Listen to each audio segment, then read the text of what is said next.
Good morning, everybody. What up? Welcome to Philly with Jon Marks on PHLY. As always, sponsored by the amazing people at Bet Parks. Get to the Bet Parks app right now. Chiefs and Saints. Chiefs are 5.5-point favorites tonight on Monday Night Football. Wow. You talk about a love-hate relationship with a sport or with a team. Less about a team and more about the sport. Baseball can be my favorite thing ever, and it can also be my least favorite thing ever. I went through a full range of emotions over game 1 and 2 of the Phillies and Mets. From, holy crap, we got to score runs. Holy crap, we got to score runs. You can't just have one run. Wheeler's pitching too well. You're going to blow this game. And they blow the game. Bullpen implodes. To yesterday where it looked hopeless. This offense looked hopeless, and Bryce Harper gets them going. Nick Castellanos, of all people, again gets a home run and then later hits the walk-off. And the Phillies even up the series, tie up the series. I sometimes you lose fact of the big picture when you're locally rooting for a team. Because I don't know if I would have been watching the Mets and another team playing in this series, right? But because it's the Phillies, obviously we're all interested. But until I saw some national reaction on social media and watching the post games and things like that, we just witnessed one of the great playoff baseball games of all time yesterday in the Phillies and the Mets. Back and forth. Phillies take the lead. Mets tie them up. Phillies win, bottom of the ninth. Just absolutely amazing. Got to give this team a lot of credit. I was getting flashbacks of NLCS 2023 against the Diamondbacks, where they looked spooked at the plate. They looked tight as anything, and they had no offensive plan up there. They were going up there, and they were hoping they were going to see a fastball, and they were flailing.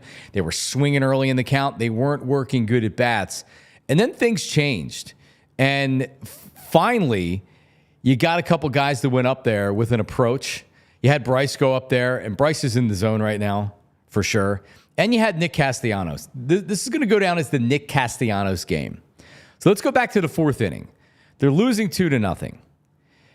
And the offense had been pathetic. And I was furious because it looked like it was going to be down 0-2. So the Phillies were going to lose this game. The offense was going to continue to be feeble because they were just up there swinging at whatever the Mets were throwing. Castellanos swung at the first two pitches that were way out of the strike zone. Goes down 0-2 in the count, like we saw a lot of the other Phillies batters do over the course of the first game and the first 3 innings of this game. And he didn't swing at the third pitch, and it was a ball well off the plate. And he got a very loud, sarcastic cheer from the crowd. And I would have been doing the same thing if I was at the game.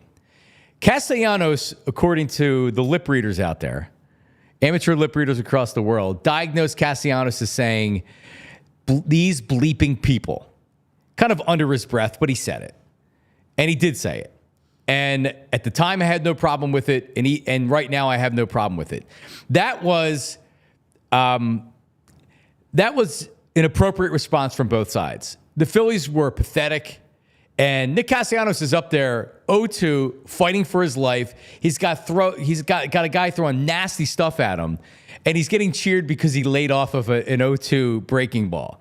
And his response is, these bleeping people. But these bleeping people, I think, woke the team up, because from that point on, you saw a little bit of juice, and they got it going in the 6th inning. But Nick Castellanos, if you're talking about a player that really big free agent signing, and he came in, and he's hot, he's cold, he's an unusual character that I think we've grown to love. But even with his heroics in the postseason before, he still catches a lot of crap. When he goes bad, and I get it. And I caught myself saying the same thing The team, by the way, was looking to trade him last offseason, but there weren't any takers. If you believe anybody that knows baseball, there just wasn't anybody interested in doing it. Thank God they didn't. Because this dude last night, they don't win that game without Nick Castellanos. I don't believe they do. Bryce Harper got him going. Nick Castellanos tied the game, even though it didn't stay that way. But Nick Castellanos, for a lot of other players that have been through this town, would have shut down and would have never been successful. Nick Castellanos isn't that guy. And he's one of the more unusual athletes that have come around in a really long time. He is. He's different, but in a good way. Watching him celebrate with Liam after the win gives you chills. And as a father, or even if you're not a father, you start to well up a little bit, because that's such an amazing moment that he's sharing with his son. That who wouldn't dream of that? It's like a movie. If they win the World Series, it's really a movie. But you know what I'm saying. Nick Castellanos, an amazing game by Nick Castellanos. I mean, when we 10, 15 years from now, if I'm still with the media, if I'm still working in the media, when we're going back on maybe a slow period of time, and we're talking about, give us the top 5 Phillies playoff games of all time. This is going to be one of them. The back and forth nature, the overall winning the way that they did, the fact they were down 1-0 in this series. They would have been down 0-2 going back to Citi Field, or going to Citi Field for Game 3. What a huge win for the Phillies. As we'll bring in Tyler Zulli, who, listen, he was here very early today. He was here very long yesterday, did the pregame, did the watch-along, did the postgame on PHLY Phillies, and shows up like an hour early today to get things going. What's up, Tyler? How are you? What's going on? Well, yeah, we showed up early today because we had technical issues yesterday, and we're still having technical issues today. I don't even know if everybody can hear me, to be quite frank. I don't know either. We'll see. I don't know if my voice matches up with my face. I'm looking diagonal because I'm trying to do a show off my laptop and the computer at the same. This has been fun, John. Major technical issues. If they would have lost yesterday, I probably would not be here today. Yeah, I would have burrowed in my blankets under my bed, and I would have been gone. That would have been it. You wouldn't see me today. Somebody else would be doing this show. Bubble gum and duct tape is what holding our equipment and our show together right now. But it's holding together. Yeah, it works. We're here. We're good. Yeah, last night was it was a wild ride. We we did the in game, and it was 5 innings of. It felt like here we go again type of stuff. Sanchez was good. I was concerned about Sanchez pitching Game 2, comped to Aaron Nola down 1-0. But he pitched really well. I thought his changeup was really sharp in the first couple of innings, and he had it. We talked about it. The one portion of that pitch that was so important was him being able to feed off the outer black and 2 to 3 inches off because it was a right-handed heavy hitting lineup, right? And he's going to throw a lot of changeups to the opposite side. So for him to be able to spot the changeup the way that he did for a majority of the game. I think he threw 28 of them. We know it's his best pitch, and it was really good yesterday. He kept them in that game. He threw one bad pitch. It was 2-0 when he left. Kept them in a game when their offense was sputtering, and then obviously the heroics late. It was. I was texting with a buddy, and you said it before the show. If this were Tigers Guardians, and we were just passively spectating as baseball fans, we would have been. This is the greatest game ever. This is amazing. But because of the fact that the Phillies, had stock and there was merit to this game, there was some heart palpitations. There's no doubt. Oh my God, I am exhausted from these first 2 games. I am mentally and physically exhausted from these first 2 games. We'll get to the update coming up in a second. I need some clarity from our audience. So anybody that's listened to me, and I've even said it multiple times on Philly with Jon Marks on PHLY. 2008 NLCS, I'm driving around in my car because I literally can't sit there and watch the TV. So I didn't see the Matt Stairs home run live. I heard Scott in LA on the call because I couldn't do it. So I was driving around. So last night in the 5th inning, I had a target pickup, and I didn't get to it before the game started.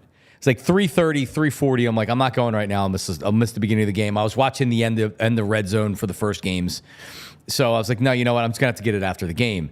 And it's the 5th inning, and I am just absolutely gut punched. I was trying not to drive heave. It was painful. So I decided, you know what? I'm switching things up. I'm going to go for a Target pickup. Target's 6 minutes from my house. Did the pickup, came back. did a little top fifth recap video and put it out there when I was driving there. And I have a bunch of people being like, I'll never listen to you again. You bailed from the game. You weren't watching the game. You left the game, a playoff game, to go to Target. And I'm like, all right, well, listen there, Skip. I did a pickup. I wasn't inside shopping. Easy in, easy out. Trunk goes up. Stuff goes in. Boom. I come home. So, I mean, like, I thought it was like, it's what I need to do as a fan. I was still listening on the radio. I wasn't not paying attention to what was going on, but I decided I needed a little bit of break, and maybe me leaving would kind of change the mojo of the game, which it did, because when I got home, they had the 2 home runs and tied it up. So, to everybody out there, Tyler, you have a problem with me leaving during the game, going to Target? No, I don't have any issue with you. Like, if it helps you sleep at night, type of thing, I don't have any issue with it. Helps me get through the game. I will say honestly. this, because I'm a big proponent of, like, I don't control the outcome of this game. Like, I'm not a superstitious tweeter. I'm not a superstitious watcher. I was when I played. I was super superstitious when I played. But, like, as a viewer, I'll talk about a no-hitter. I'll talk about a whatever. Yeah. I'm not the kind of person that's like, well, I was in this seat and they weren't playing well, so let me try that seat. So I don't do the superstitious viewer thing, but if it helps you, it's individually, sure, I got no problem with it. Yeah, I couldn't watch anymore at that moment. I get it. I probably think I would be in more, like, if I missed something, that's where I would be like, dang. Yeah, I DVR all the games. I mean, I missed a big play, right? So I'm not moving, but. Yeah, I DVR the game. So there's like, I went back this morning and I was watching a bunch of the different, I like looking at the at-bats after the fact. Sure. Like that Stott at bat. What a great, like, my biggest thing with what the Phillies were doing, and it's what the Mets on in game 1, and in that 8th inning that they scored those runs, 5 straight hitters went down 0-2 in the count. 5 straight went down 0-2 in the count, and they worked the count, and they got a hit, a pitch to hit. And so that Stott worked the count. The pitcher was down 2-1. He took a pitch 2-2. He took a 3-2.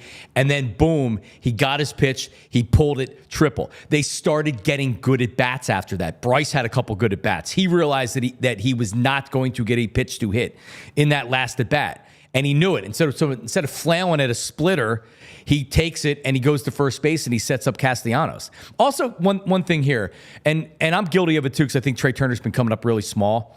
He did get a 2-out hit in the 6th inning to start that rally. Bryce gets the home run, Castellanos gets the home run, they go back to back. If Trey grounds out there, it's the end of the inning. And who knows, now Bryce is coming up with nobody, no runner on, maybe a fresh pitcher in there. So that was such a key hit in this game. But really, like, they started being smart at the plate. And Tyler, they were so damn tight. You could tell the pressure. You could feel the pressure. You could feel how tight the fans were. You could feel how tight the freaking players were. And then, like Bryce getting that home run loosened everybody up. And then Castellanos, God bless this dude. God bless him. Man, he's so good. But yeah, so let's get an update. Let's get the latest from Tyler here. We have a ton to talk about. We have to talk about Game 3 coming up and everything else. But Tyler Zula, good morning. Hey, good morning. How are you? Yeah, so let's dive into some of it. You brought up some of the. Oh, that's right. I'm on camera here. I can't move that. I just tried to move my laptop to operate the. I'm just like I said. I'm trying to do a billion things at once. So I'm trying to get our read for our friends over at Glad Hair Restoration while we do this. But yeah, so the other game, because you brought it up yesterday, or you brought a lot of it up, the Phillies game. I think everybody watched it, so we'll kind of just get through that one quickly. The other game that happened yesterday was the San Diego Padres and the LA Dodgers, and that one had some intrigue, man, because let's start here. Padres win the game 10-2. They tie the series at 1. They're heading back to San Diego for games 3 and 4. Both NL games, both NL series are tied at 1 game apiece. This one had some intrigue because Jurickson Profar played the enemy, I guess, yesterday. So Mookie Betts hits one down the left field line. You know that kind of tight corner at Dodger Stadium. Low wall. Fans are right there.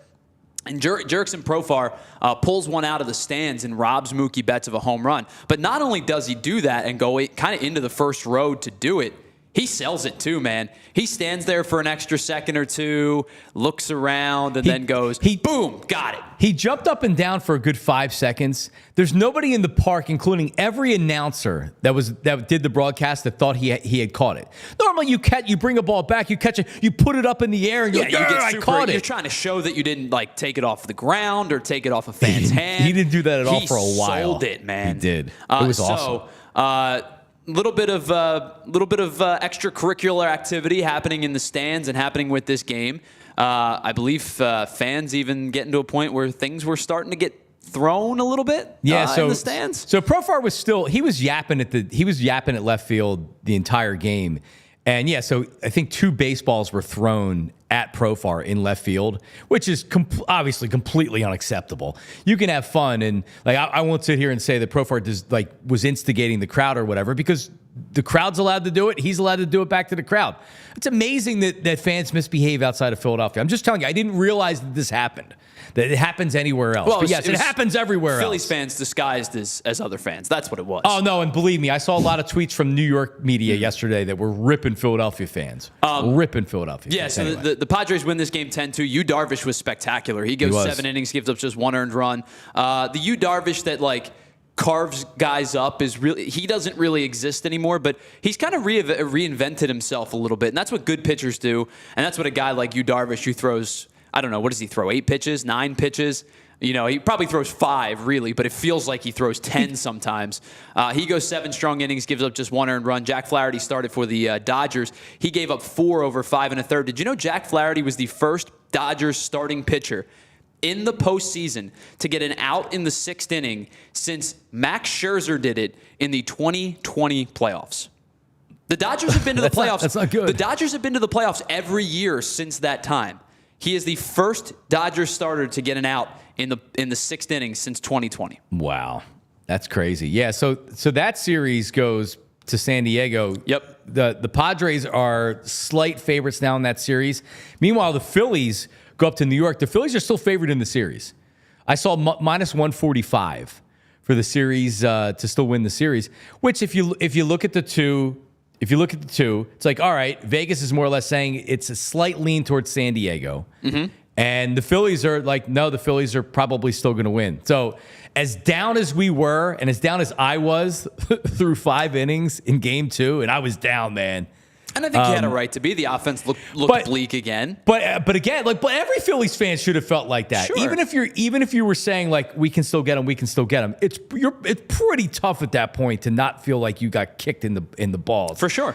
But they got to win, and now you look at it, and Aaron Nola's going game 3. Anyway, go ahead. I'm interrupting your. No, you're good. So we do have 2 games tonight. The AL was off yesterday. The NL is off today. Tarek Skubal gets the ball for the Tigers as Cleveland leads that series 1-0. They jumped all over the Tigers in the first game, scored 5 in the first inning, ended up winning that game 7-0. So it'll be a 4:00 start. Detroit and Cleveland. The Royals will send Cole Reagans to the mound. He'll be opposed by Carlos Rodon. That game is at 7:30. The Yankees lead that series 1-0. Now, remember how we talked earlier in the show about if you were not a Phillies or Mets fan, you would really, really enjoy the back and forth nature of that last game. That was the way that I watched the Royals and the Yankees game 1 on Saturday night. It was back and forth. Royals took the lead. Then the Yankees took the lead off Lorenzen, and it was a back and forth battle. Two teams that just kept the foot on the gas. It was an enjoyable baseball game. I didn't feel that way about the Phillies Mets because we have vested interest. But when you're watching it as just a unbiased, non-fan of either of these teams, just a baseball fan, the Royals-Yankees game 1 was a lot of fun. Yeah. There's some real. Thank you, Tyler. There's some real personalities in the Mets and Phillies series. Pete Alonso is he's so annoying. He got called out on a strike on a strike 3 in game 1, and he mouthed no way. I was like, dude, that wasn't even close to not being a strike, you idiot. God, I hate him. And then he hits a home run later. Understood. Of course. But yeah, man, I mean, that's what the Mets are doing their job. The Phillies are doing their job. They're both annoying to the other fan bases. Sure. I love it. And the one guy, and he's done nothing wrong outside of be really good at baseball. He hasn't been a big voice. He hasn't been, egging the fans on. He's just been really darn good through the first 2 games. Mark Vientos has just tortured the Phillies in this first 2 games. I think he's now 8 for 20 in the postseason, or 9 for 20 in the postseason. He's been really, really good.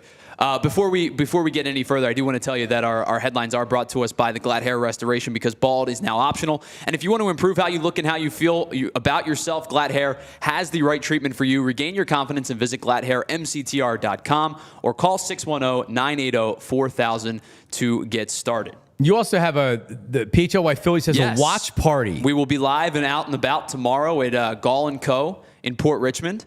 We will have our pregame show there beginning at 4:30, and then postgame show immediately following the game. And in between, we'll be hanging out, watching the game with everybody, and serving up some Miller Lite specials and whatnot. And you come hang out with me and Jamie and Renee and the PHLY crew. Oh man, if I wasn't old and living far, far away, I would come check you out.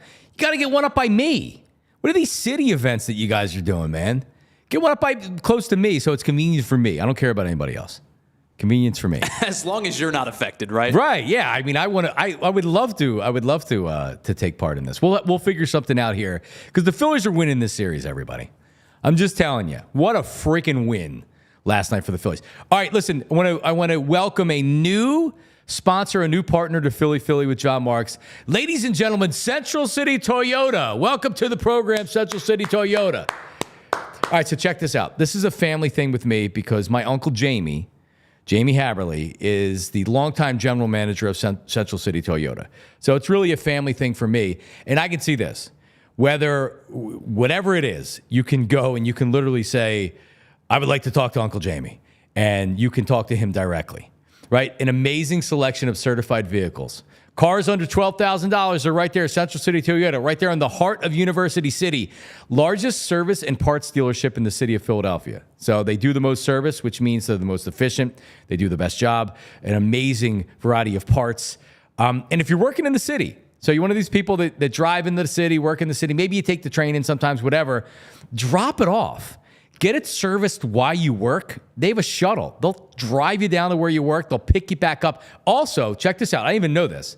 That they have this is by appointment basis only, but they provide a pickup and delivery for service. So just drive your car to work. They'll come grab it, service it, and then drop it back off. You have to make an appointment for this one, but their service center is so amazing. CentralCityToyota.com. That's where you're going. CentralCityToyota.com. If you're looking to upgrade your ride, Central City Toyota, as I said, an amazing selection of certified vehicles. All of my cars have been from Central City. 2005 was my first new car that I bought. Central City Toyota. They have a one-price approach, no pricing games. Everything is transparent and easy. Not looking to rip you off. They're looking to make you a customer for life. Repeat customers. 55 years in business in the heart of University City. CentralCityToyota.com. Check them out. CentralCityToyota.com. And shout out to Central City Toyota for jumping on Philly with Jon Marks. All right, TrueMark. Check them out, TrueMark Financial. Keep talking about this. I'm very into real estate, so I'm very interested in what's going on in the market right now. Interest rates are coming down, which means you're going to see a lot of more inventory in the housing market. And TrueMark Financial, their mortgage specialists can get you ready right now, offering guidance on loan options and terms. They'll help you assess your finances and credit score to determine your borrowing capacity. So if you're looking to get into the housing market, maybe you're a first-time buyer, maybe you're looking for an investment property, whatever it is, just talk to the people at TrueMark. They're going to get you ready. They're federally insured by the NCUA and is an equal opportunity lender. For more info, visit TrueMark.com/PHLYITY. TrueMark.com/PHLYITY. All right, so more Philly stuff here. And we'll talk about Game 3 because we still have tomorrow. It's a day off today, Game 3. We'll talk about Game 3 before we get out of here. Just some more leftovers from last night's game, or more things from last night's game. Bryce Harper, he goes 2-2 in that count. And during the broadcast, I know you were here, so you probably weren't, Tyler, you weren't glued to the broadcast. But I might have been Przinsky, and that broadcast is a whole different story. But I think Przinsky was saying, like, you can't make a mistake here. And that's what happened. Servino, you can't leave a ball down. And you know when the catcher wants a high fastball, he will stand up to make sure that the pitcher throw to my target, which is at his face. This has to be up in the zone. It wasn't up in the zone, and Bryce didn't miss. It was 99 miles an hour, and man, the exit velocity I think was 112. He smashed that to center field. That's the Bryce Harper that this Phillies team needs if they're going to go anywhere near a World Series. Amazing theater for Bryce. And how about he crosses home plate? He does his and does a LFG. And the crowd just goes absolutely nuts. Is there anybody that on cue knows exactly what to do in this city like Bryce Harper? He is the greatest panderer in the history of this city. And the thing is, too, like, is it pandering? 1 billion% it's pandering. But it's also real. But it's right. So it's a real feel thing. There's like him. So I don't know if you noticed it. It was earlier in the game. He made that incredible diving stop to preserve it was a runner on first with 2 outs. You know, that ball gets down the line and with 2 outs, maybe that runner's scoring, and he launched the ball into the stands. You could just tell there was a different feel to Bryce Harper yesterday. Yep. And we talked about it on the postgame show on Saturday too. They did exactly what the Diamondbacks did to Bryce Harper in Game 1. What the Diamondbacks did in Game 6 and 7. They basically said, hey, man, we're not throwing you anything to hit. We're going to have somebody else has got to beat us. And I think his first 10 pitches, he didn't take the bat off his shoulder on Saturday. Severino missed his spot because it was funny. We were talking about it yesterday on the watch-along. Like, he was challenging Harper. Yeah, it was Saturday they kind of worked backwards. They weren't throwing a ton of strikes. Severino was, and he's heavy fastball overlay. He's fastball sinker, and he was throwing 98 in the 6th inning. Like, the dude had some juice. Lost his command. Lost his command a little bit. He missed his spot to Harper, missed his spot to Castellanos. And Trey Turner. If you look at Trey Turner, that was a 1-2 pitch, and it was a breaking ball. It wasn't supposed to be out over the plate. And Trey made him pay with a hit. Yeah, and he hit the ball. I think you had 3 straight at-bats that were 100 miles an hour or more. And we talked about it on Saturday. They had 1 ball hit over 100 miles an hour the entire game on Saturday. And only 4, I believe, were hit over 94 miles an hour.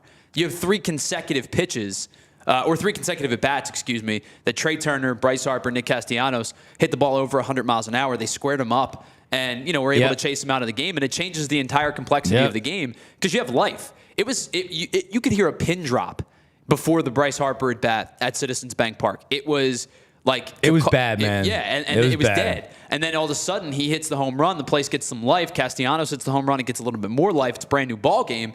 And then of course chaos ensued in the final couple of innings. But those 3 at bats are more. They're changing more than just the 3 at bat. Like, you know what I mean? It changes just more than the scoreboard, I think. Yep. Yes, Severino was great, and that's the 3rd time through the lineup right there. Right? So timing's a little bit different. Now Bryce is saying, like, all right, this is how he's good. This is how he's pitching me. He's going to challenge me. He was looking fastball on that, brother, and he got it exactly what he was looking for. And that was a 99-mile-an-hour fastball on Bryce. But yeah, and then Castellanos hit a breaking ball that stayed up and made him pay. But yeah, you're right. Then you chase him, and now you're bringing the bullpen in, which is a good thing. It can be a good thing. What are some other things here? Well, and I will say, and I think somebody brought it up in the chat, Edwin Diaz's stuff is still really good. Oh, it's electric. Even when he's at 80%. He has thrown a lot of pitches this week. He threw 40 on Monday to get the win, to get them into the postseason. He got a 6-out save on Wednesday to clinch or is it Thursday? Whatever day Game 3 was. And he pitched Saturday. And he pitched on Saturday and had to pitch yesterday. So he's thrown a lot of pitches in the last week or so. Hopefully that is a plus for the Phillies. Now everybody gets a day off today, and he seems to be the type of guy at this point where he's pretty much just saying, "Give me the bleeping ball." Right. Like I don't think he's just, because all he does is he's just going to challenge you with fastballs. He throws almost exclusively fastballs, except for the breaking ball that he threw off Kyle Schwarber's back foot, which was just a tremendous slider. And he's probably going to pitch tomorrow. I would imagine. I would imagine he's available. He's probably going to pitch in every game. I mean, depending. He's going to make himself available, is what I'm learning about Edwin Diaz this week. He's going to make himself available. Well, there's no Pat Nesheks on any one of these teams here. One other thing on the defensive play by Harper, that was actually in the 5th inning. I was in the car and I heard it. I heard the call by Scott Fransky. So for all the people out there who was mad at me because I did a target pickup, yes, that was it was during that inning. But to your point, I mean, now they're down, 4-0 or more happens in that inning. And yeah, it was a tremendous play for sure. Bohm gets benched yesterday, which based on Thompson's track record, or at least the previous year, guys were struggling in that NLCS, and I thought it was valid criticism that he just kind of did nothing. He wasn't doing nothing in this game. He was making a move. It was a matter of what he was going to do. And I guess thank God they put Bohm down and not Stott, even though Stott probably would have been back in the game at that point. But he decided to make a move, and honestly, it didn't end up paying off. Sosa had a throwing error at third base. He didn't do anything at the plate. And Bohm actually came up and pinch hit and stayed in the game. And he had swung at the first pitch and looked like a baby in the dugout afterwards. But I have no problem with Topper putting Bohm down. A move needed to be made. He had really, really been struggling in really going back into the regular season. So, at some point, you're going to have to make a move. I think he's right back in the lineup in Game 3. Oh, I do too. Yeah, and it's maybe that's a little bit of a wake-up for him. But, hey, listen, if you suck, you're not Bryce Harper. I don't care if you made the All-Star team. You're not Bryce Harper. You're not Nick Castellanos, by the way, either. So you're not Kyle Schwarber. So, yeah, you got to sit down. He had 8 hits in his final 47 at-bats in the month of September. He came back on September 15th. He played just about every day from September 15th till the end of the season. He was 8 for 47. He hit 170. He slashed 170, 204, 298 on the day or on the month. I'm not 100% sure he's 100% healthy. I think the wrist is still bothering him a little bit. Makes sense. The mental lapse, the mentality thing is probably what a lot of people are going to be frustrated at.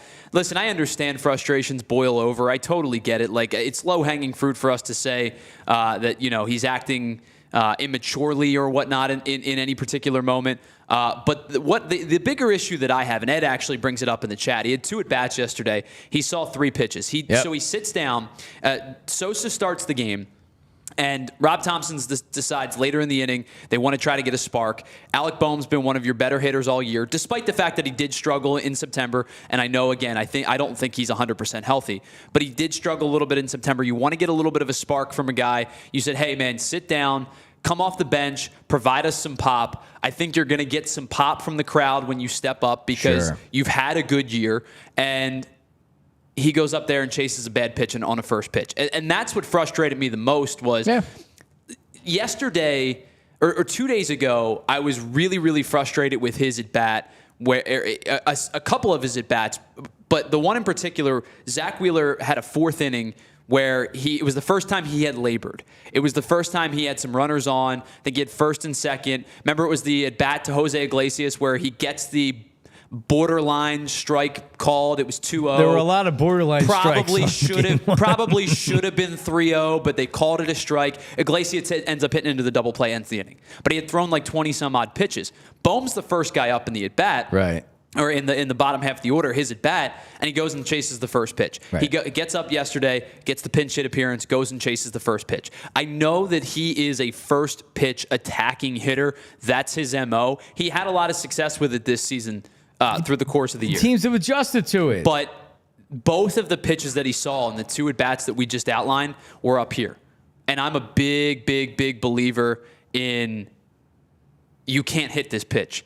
Unless you're Shohei Ohtani, who went and muscled up a fastball off Dylan Cease on Saturday night and put one out of the stadium, you can't hit this pitch. It's just no, especially up with velocity up in the zone, you just can't hit it. It's what made the first 9 innings and the first 5 innings yesterday so maddening is the approach at the plate. I always love to talk about the mental side of baseball because when these guys are struggling, they're struggling mentally. They're swimming in their own head. That's where Bohm is right now. And I agree with you. He's probably not 100%. And he doesn't feel good up there because he's chasing. Right? Bryce Harper's at-bats yesterday, his last 2 at-bats, Stott's at-bat yesterday, it felt like he was getting a hit there. 2-1, when he didn't just go swinging for a fastball because it's 2-1 and it's a hitter's count, and he took the pitch, it was like, all right, this dude's pretty confident up there. Took ball 3. It's not easy. The game is on the line right there. Literally, the game is on the line right there, and he very comfortably and very calmly is taking very close pitches up there, Bryson Stott, and he gets the pitch to hit. He gets his pitch to hit 3-2. They weren't working counts in the first 13 innings, 14 innings of the series, and Bohm is a classic example of that. Tyler, I think if his at-bats would have been more competitive in Game 1, he doesn't get... He's just been so uncompetitive. A lot of the rest of the team as well. A lot of them have been too. Like, so yesterday, Yes. Trey Turner squares up that ball with ends up with a base hit, ends up with a 2-run home run from Bryce Harper. His at bats were uncompetitive in the first 2 at bats as well. And I was saying to Jamie and Renee, like, if I were facing Trey Turner, he would never see a strike. And I get, like, you have to throw somewhat of a competitive pitch because otherwise, even the most, flagrant, flailing chase rate guys are going to adjust eventually, you would think. If I were Severino yesterday, and he did it in the first 2 at-bats, he just hammered outside slider. I'm going to run it off the plate. It's going to start a strike because you can't start it where it starts off the plate and runs further out. Nobody's ever going to go after that, I don't think. Right. God, I hope I don't think. But if I were Severino, he did exactly what I would have done in the first 2 at-bats, which was start on the outer edge, run the slider off, and see if he chases. And he did. So his adjustment in that 3rd at-bat was crucial to the success of that inning. And as you mentioned, Bryson Stott put together some really, really good at-bats last night. And I think that he is one of the guys that I think got hurt by the be more aggressive mindset. Because everybody else probably needed to hone it back a little bit. Right. He is a guy that last year was working at bats and was a king with 2 strikes. His 2-strike batting average was through the roof. And he was probably getting a little bit lucky with some BABIP, but those type of things happen when you have a singles type of hitter with Bryson Stott. His at-bats this year have been less so because I think he's putting himself behind a lot where you were asking him maybe be a little bit more aggressive. Yesterday, he kind of reverted back to last year's Bryson Stott where he was working counts, seeing pitches, laying off the high fastball. That at-bat late in the game was critical to the success of this team. Critical. They batted him 5th, which on first glance at the lineup yesterday, it's like you got Stott at 5th. Maybe you have to move him around the lineup to get him going as well. I don't like just sitting with where guys normally are. Bohm, I would be shocked if he's back in the cleanup spot in Game 3 if he is back in the starting lineup. It's going to be Castellanos again, 100%. And I like Stott in the 5-hole. And here's another thing. So, like, I'm definitely right now, hey, Trey, it's time to step up. And I expect a big Trey Turner game in Game 3 and 4. I need some JT juice, too. This dude's an all-star player. Understood. So let's go, JT. These guys will get it going. I have confidence in these players. I do. More Philly stuff coming up. We'll touch on the NFL before we get out of here. Ace is the place right now. AceHardwareHomeServices.com. If you're pathetic like me and can't fix anything, if you can barely install just basic things in your house like appliances, good luck. Like, yeah, we deliver the refrigerator. All right, well, now what? What do you want me to do something with it, right? Ace Hardware Home Services can help with everything. You need something fixed. All right, residential maintenance, installation, home repair services, free estimates on equipment installation and replacement with trusted advisors and options that are best suited for your home and budget. So, just like I said, replacement, installation, they got you there. Residential maintenance. If you have a problem with your plumbing, your heating, your cooling, electrical work, where do you go? You Google, go to Ace Hardware Home Services. Again, free estimates. And the service is there for you. You can trust and satisfaction's guaranteed. They'll make it right no matter what. That's why you team with Ace, right? They're not going anywhere. If you have a leaky pipe, any type of air conditioning issue, again, anything you need, get to Ace right now. AceHardwareHomeServices.com to get started on your next project. All right, I have some of the latest odds here. It was on the BetParks app this morning. The game 3, Phillies. It's a virtual push 'em. Mets minus 114, Phils minus 109. So the Phils are the eyelash favorite in this one, right? No, actually, they're a little bit of a underdog. So you have to put up 114 for the Mets. Anyway, So it's a virtual coin flip for this game in Game 3. I have seen the series at -145 for the Phillies, Mets plus 120. So get to the only sportsbook app I would ever recommend. That's the BetParks app and online casino. So yeah, you can talk about all the games, but if you're somebody that likes blackjack, roulette, or craps, with a live dealer right there on the BetParks app. So if you've used one of these other places before, telling you, BetParks, the BetParks app, check it out. They have an amazing offer right now. A 50-1 super odds boost on your pick for this year's Pro Football Champion. Limited time offer. I'd get in now on that. This is for new customers only. You must be 21 and in PA, New Jersey, Michigan, or Maryland. You play for fun. You love to win. You bet. BetParks. Gambling problem? Call 1-800-GAMBLER. Chiefs -5.5 tonight over the Saints. Tyler Zulli. Seems like a little bit of a short line considering the Chiefs are defending Super Bowl champions. But a lot of lines told me the wrong things this weekend. You were perfect. You were 3-0. I was lucky to limp into 1-2. I'm just saying, if you would have listened to me, and if I would have listened to me, I would have made some money this weekend. I see. That's the thing is, I do this, and I don't ever actually I don't bet. I do this just because I like the we do the segment. It's fun. I like to make my picks. I like to go head to head against you. I think it's a fun little competition for us. I don't bet. If you bet them, would you be as successful? No, probably not. It's not how. That's always how this works, right? No, it doesn't. Right? That's how you lose. That's how you end up losing these games. That's why I stopped betting. So that's why you should take Tyler's picks, because he's not betting his own money, which means if he was, he would give you bad picks. By the way, so Kansas City, I think historically has been a little less successful against the spread than their record would indicate. Right? They've actually been, obviously they're back-to-back Super Bowl champs. They're a darn good football team.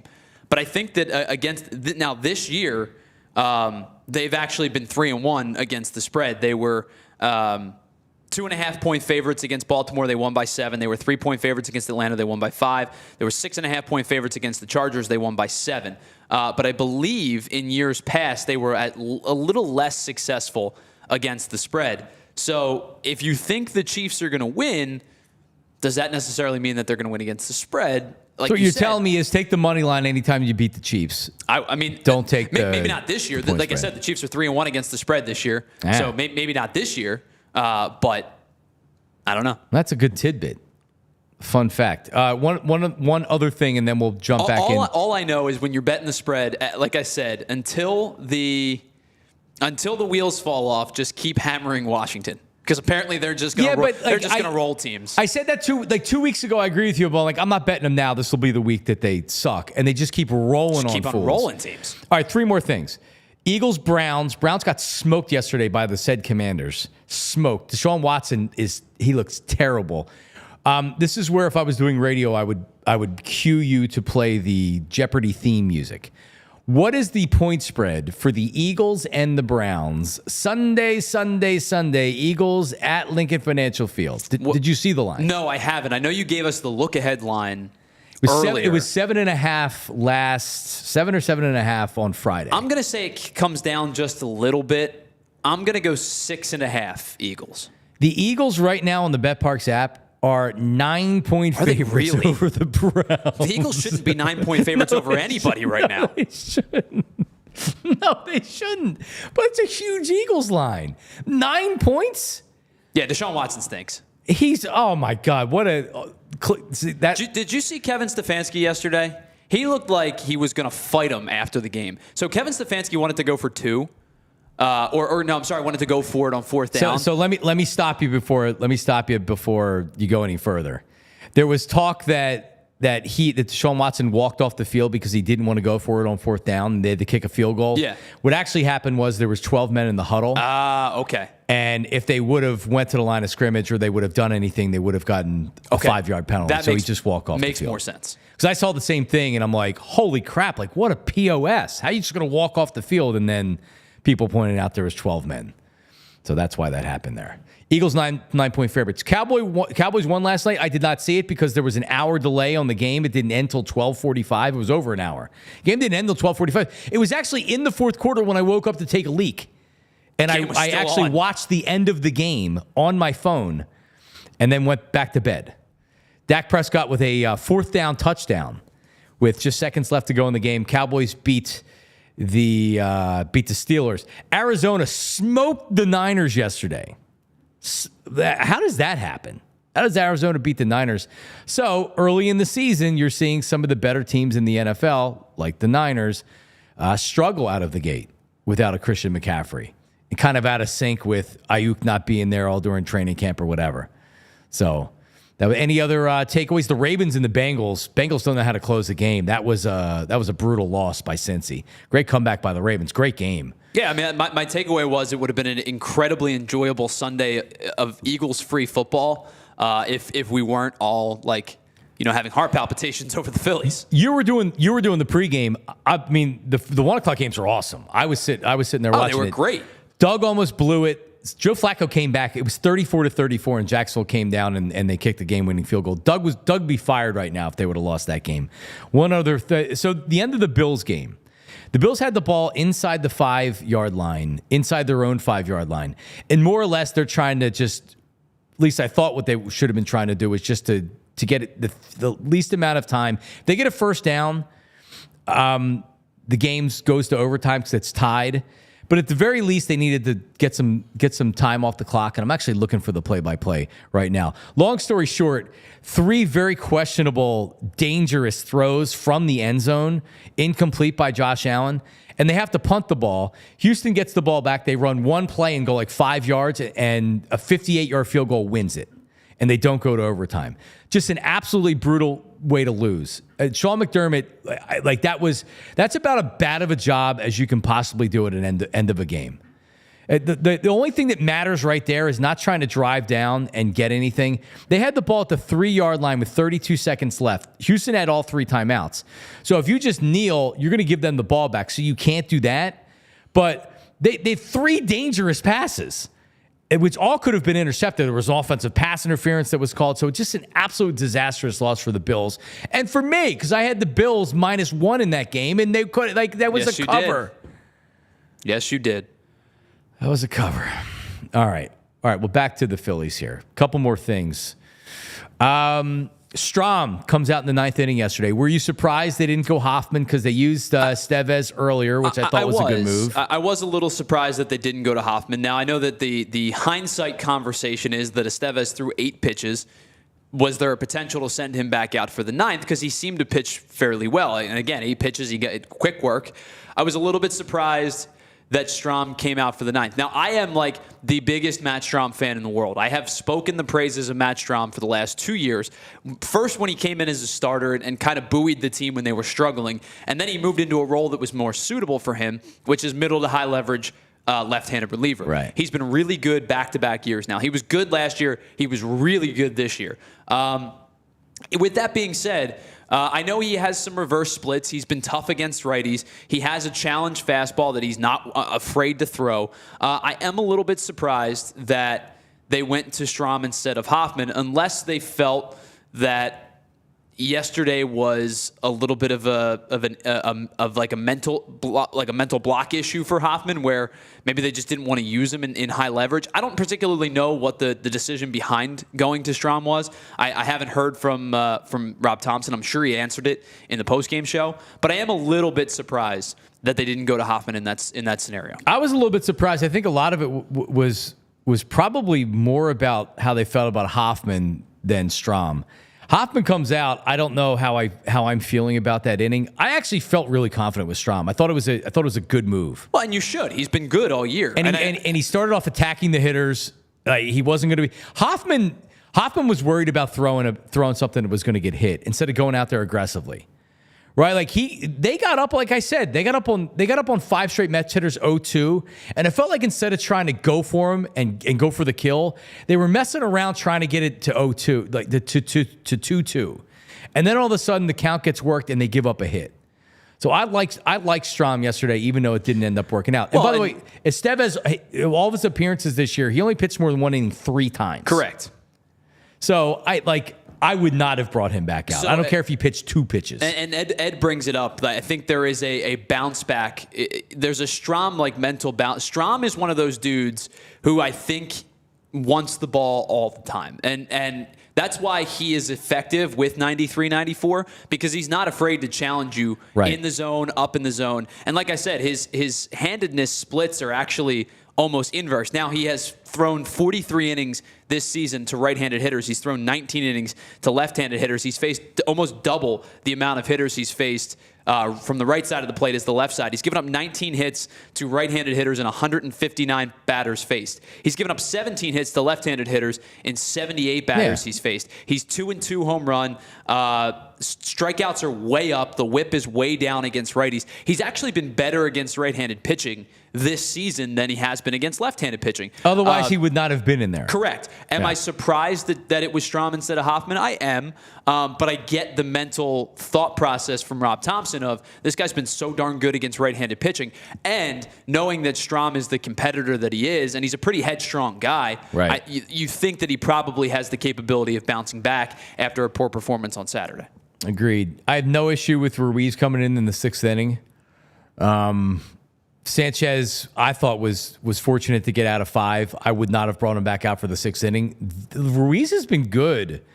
You could have went with Kerkering there. I'm not telling you I have much more confidence with Kerkering over Ruiz. And I think they wanted to save Kerkering later on in the game, which they did. Sure. They ended up using him later. So at that point, I mean, Ruiz is who you bring in there, unless you're going to go Alvarado, which you notice he hasn't pitched in the first 2 games. So I'm back and forth on this Ruiz decision because in this particular instance, like this spot in the game all year, that is where he has turned to. That is where Rob Thompson has turned to. Down a couple of runs in the middle portions of the inning, Jose Ruiz has been the guy for this team. And he's done a pretty good job at it. It's low to middle leverage situations that he's thrived in. I think the argument that a lot of people had, and the argument that I've seen on Twitter a lot is it's 2-0 in basically a must-win game, and you're turning to one of your lower leverage relievers in that spot. I think personally, down 2-0 in that particular spot, I probably would have gone to Orion Kerkering.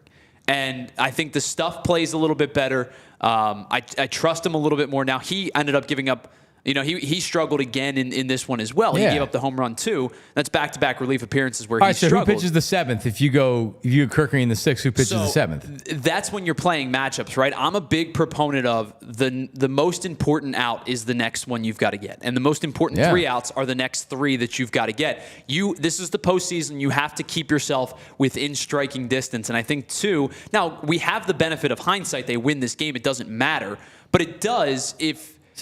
But who pitches the 7th? Alvarado?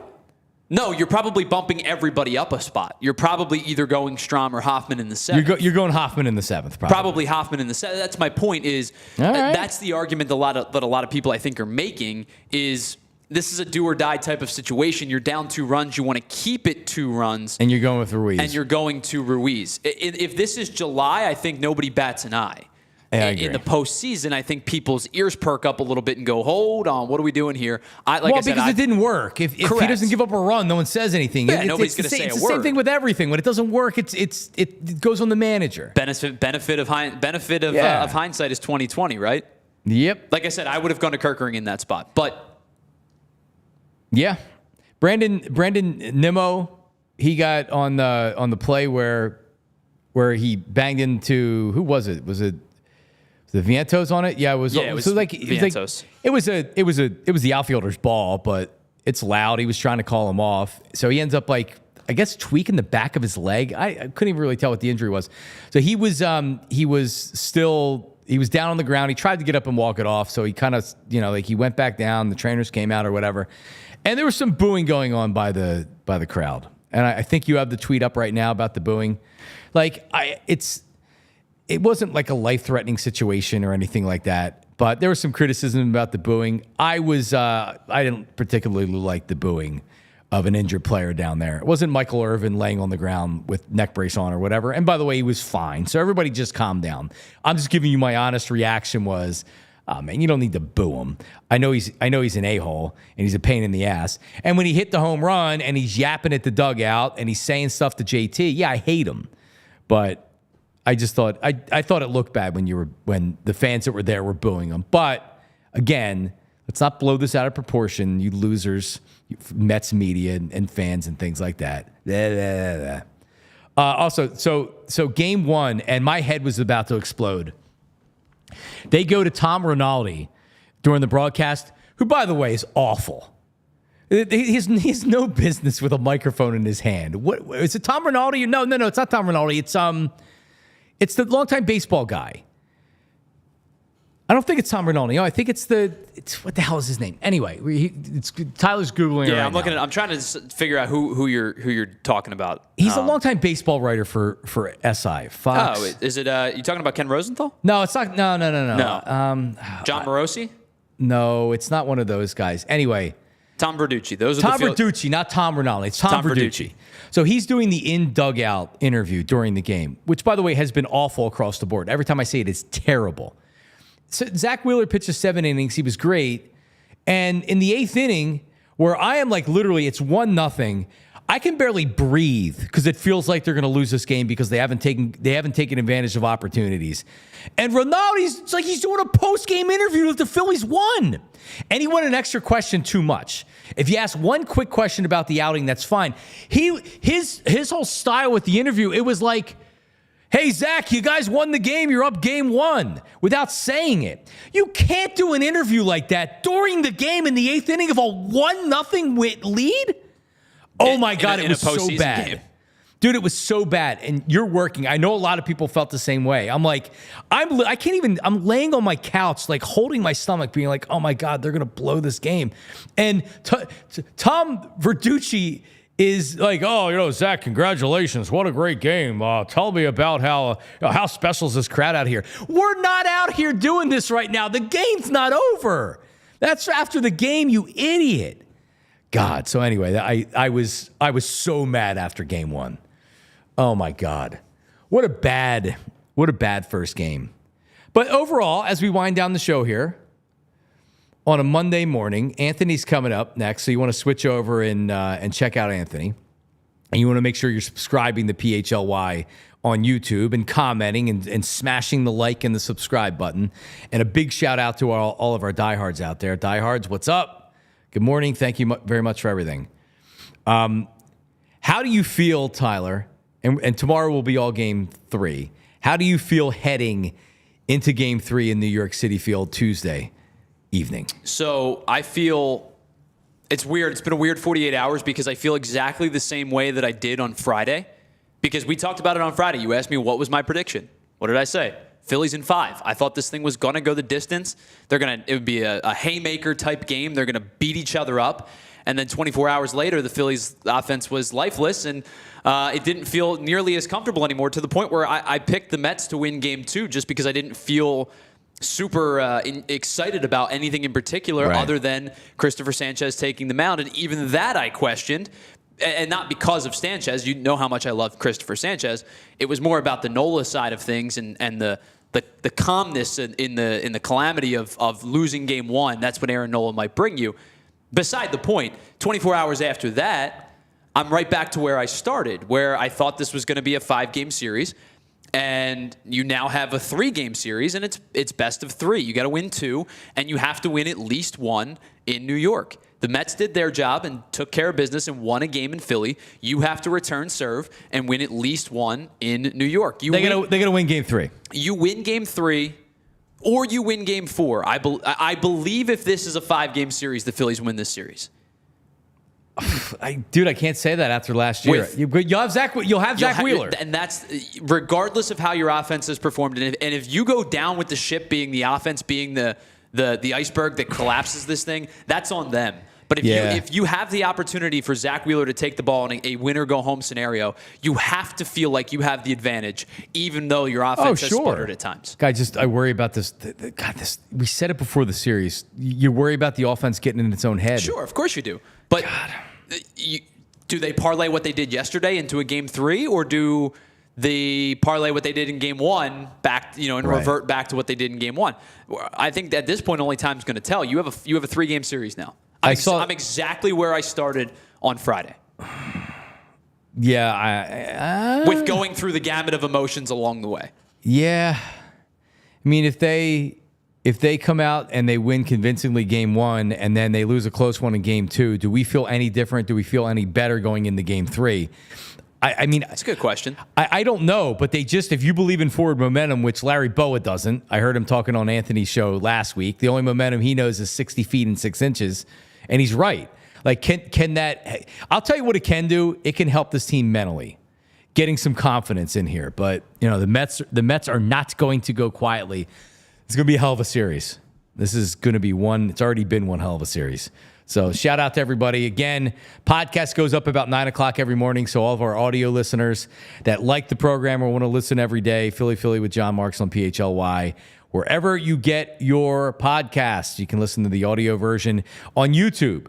You can watch live at 8 o'clock in the morning, or you can watch whenever. It's available for, there's a lot of new YouTube subscribers since I came over here, YouTube watchers. You can watch it whenever. You just don't have to watch it live. So check it out at your convenience. And again, Roku TV, if you have Roku at home. PHLY, we have our own channel, and it just kind of goes around the clock 24 hours a day, so you can watch all of our programming. Just check your guide to see what plays and when. But everybody, have a good Monday, and we'll talk to you tomorrow, Tuesday at 8 a.m. See ya. We all silly like the mayor.